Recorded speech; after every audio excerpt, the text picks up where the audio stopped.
shiny.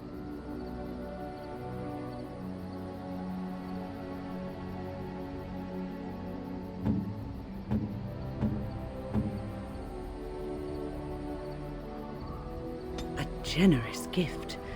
Thank you ever so much.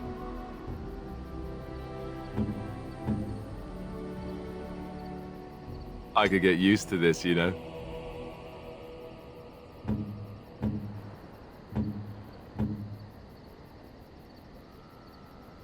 Unexpected. Thank you.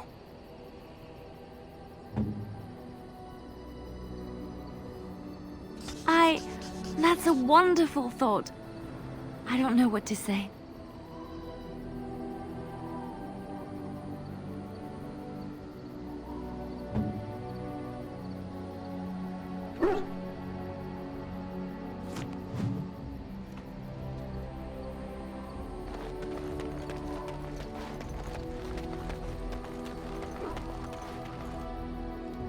Ah, I see it found some of the crystals that I told it about. Well done. So, what does it think? They don't make me look any wider, do they? I find I'm already too wide as it is.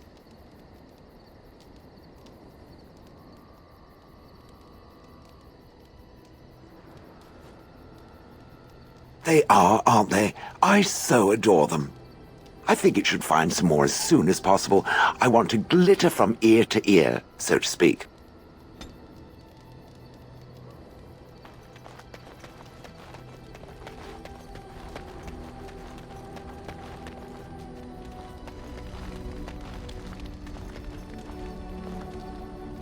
Oh, it's been a long day. Rest would be welcome.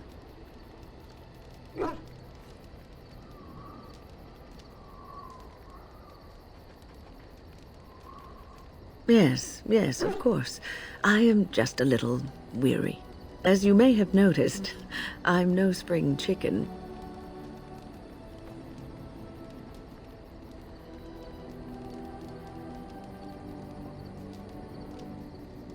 Ha, very funny. But in all honesty, I do not know how many years I have left in me. I have lived for such a long time, but there is always something else to do. And I have to keep going in order to do it. I think I will be glad when I am done.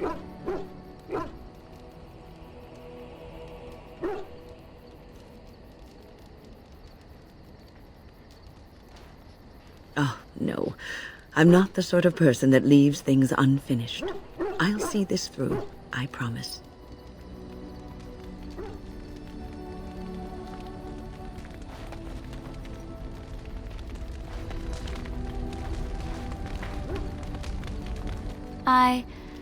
Have I ever told you I really like the way you wear your hair?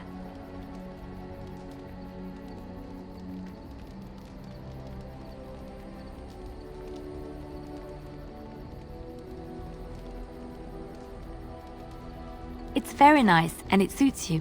Simple. Not like the elaborate hairstyles we wore in Orlais. They involved flowers, ribbons, jewels. One year, feathers were all the rage, and Lady Elise decided she needed to outdo everyone else, and actually wore live songbirds in her voluminous hair. The chirping was quite charming for a while, but you must realize, terrified little birdies often have loose bowels.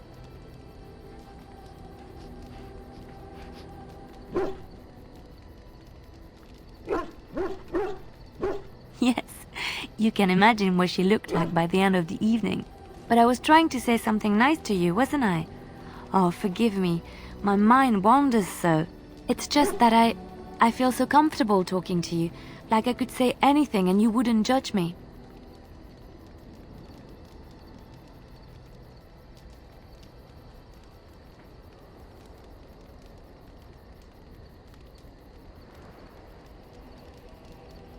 You see?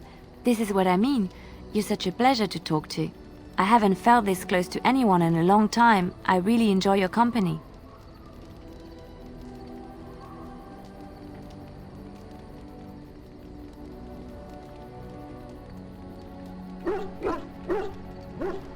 And what would you do if I said I do? Very much so, in fact.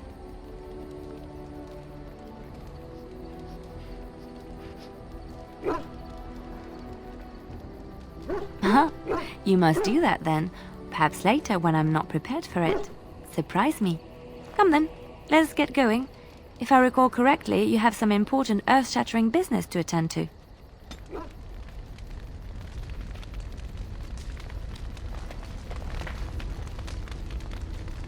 What do you need? Ask away.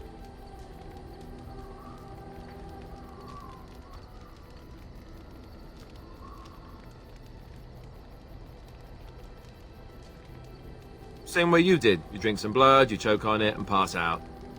You haven't forgotten already, have you?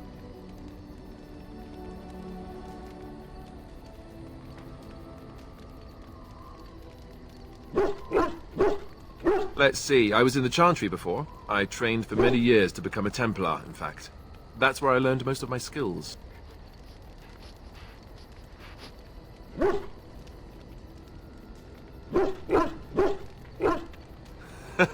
Well, it wasn't an easy life, you know. I don't know whether or not you've noticed, but I'm not exactly the Chantry type. The Grand Cleric didn't want to let me go.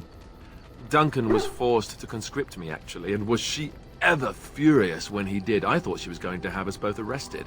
I was lucky.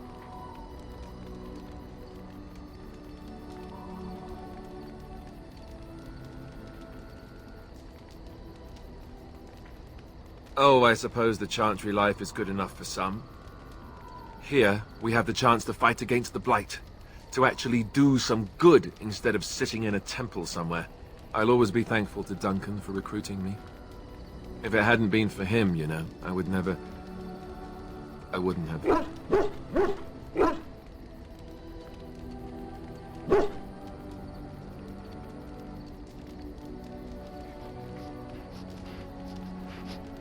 Yes, you're right. I should be angry for what happened to him, not sad. I shouldn't forget what Logain did. Come on, let's go. I think I'm done talking.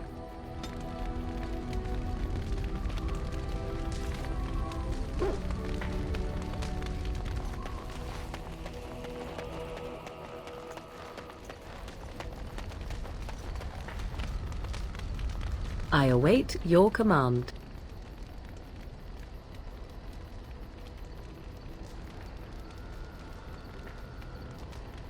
At times, perhaps. A world full of people and buildings and things was all very foreign to me. If I wished companionship, I ran with the wolves and flew with the birds. If I spoke, 'twas to the trees.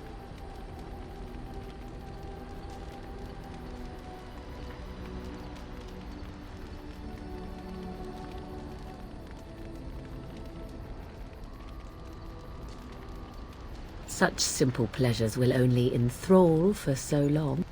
I recall the first time I crept beyond the edge of the wilds. I did so in animal form, remaining in the shadows and watching these strange townsfolk from afar. I happened upon a noblewoman by her carriage, adorned in sparkling garments the likes of which I had never before seen. I was dazzled. This, to me, seemed what true wealth and beauty must be.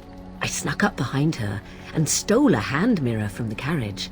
'Twas encrusted in gold and crystalline gemstones, and I hugged it to my chest with delight as I sped back to the wilds.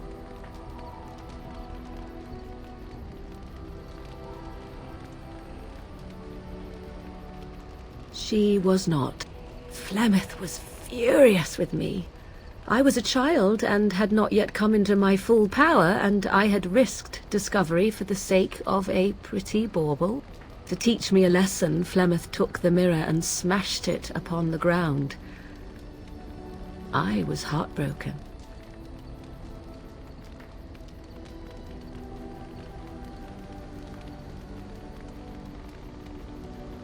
Beauty and love are fleeting and have no meaning. Survival has meaning. Power has meaning. Without those lessons, I would not be here today, as difficult as they might have been.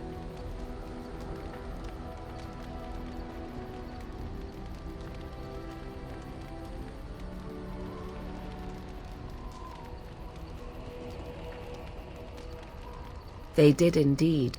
To return to your original question, perhaps my time in the wilds was indeed lonely, but such was how it had to be.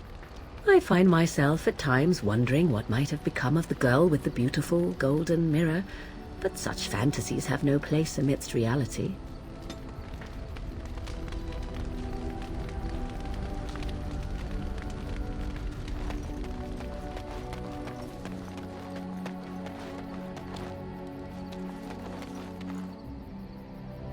You and your friends are formidable folk, indeed. It's good to have you along on the road.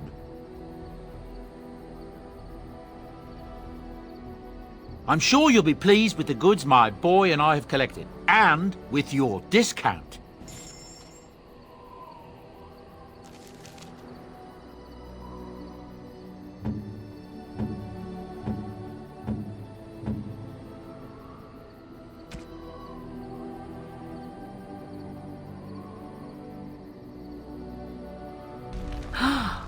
Mother's real grimoire, is it? I am glad you were able to find it after all. My thanks for retrieving it. I shall begin studying it immediately and unlock the power that it holds.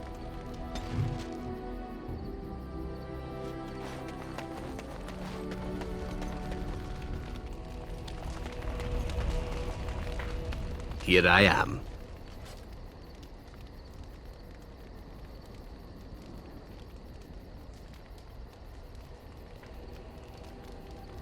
Oh, this should be good.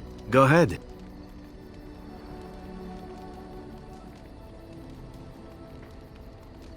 Well now, I imagine that's a very fair question. Being an assassin after all is a living, at least as far as such things go. I was simply never given the opportunity to choose another way. So if that choice presents itself, why should I not seize upon it?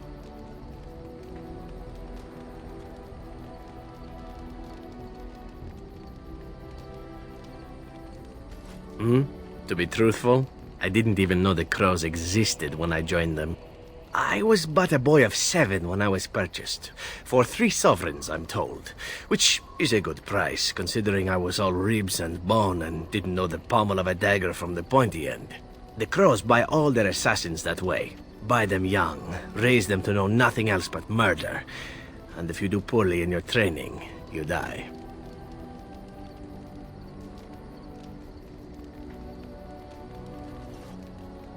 Of course. You compete against your fellow assassins, and those who survive are rightfully proud of it. In Antiva, being a crow gets you respect. It gets you wealth. Gets you women. And men. Or whatever it is you might fancy. But that does not mean doing what is expected of you always. And it means being expendable. It's a cage, if a gilded cage. Pretty, but confining.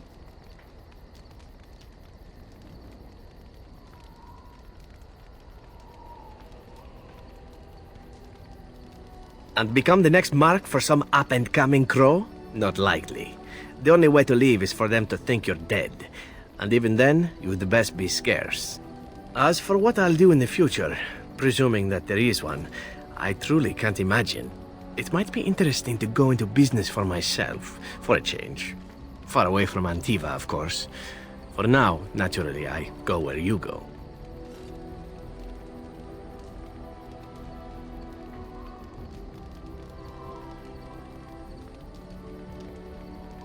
And be slaughtered? Perish the thought. Come now, enough chit-chat. Talking about the crows summons them, you know. Any Antivan fishwife could tell you so.